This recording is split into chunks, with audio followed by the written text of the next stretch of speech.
இந்த pink cabbage use பண்ணி பேபியோட ஜெண்டர் ப்ரெடிக்ட் பண்ணுற வீடியோ ரொம்ப வைரலாக போயிட்டுருக்கு. ஆக்சுவலாக இது உண்மையா? இதை பற்றி டீட்டெயிலாக சொல்கிறேன். இந்த வீடியோ ஃபுல்லாக பார்த்துட்டு பீடியாட்ரிக் அண்ட் அவேர்னஸ் கண்டென்ட்டுக்கு என்னை ஃபாலோ பண்ணி வச்சுக்கோங்க. ஆக்சுவலாக இந்த பிங்க் கேபேஜ் வீடியோ ஒரு மித்துங்க. குழந்தையோட ஜெண்டர் அது உருவாகும் போதே தீர்மானிக்கப்படுது. தாயோட முட்டை எக்ஸ் குரோமோசோம் எப்போதுமே கொடுக்கும். தந்தையோட ஸ்பெர்ம் எக்ஸ் குரோமோசோம் கொடுத்தா அது பெண் குழந்தையாகவும், ஒய் குரோமோசோம் கொடுத்தா அது ஆண் குழந்தையாகவும் உருவாகும். குழந்தையோட ஜெண்டரை தீர்மானிக்கிறது அம்மா இல்லை, அப்பா தான்.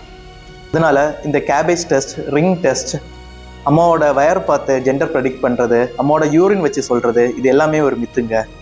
பேபி பாயாக இருந்தாலும் பேபி கேர்ளாக இருந்தாலும் பரவாயில்ல, ஒரு ஹெல்த்தி பேபி தான் நமக்கு எப்போவுமே முக்கியம்.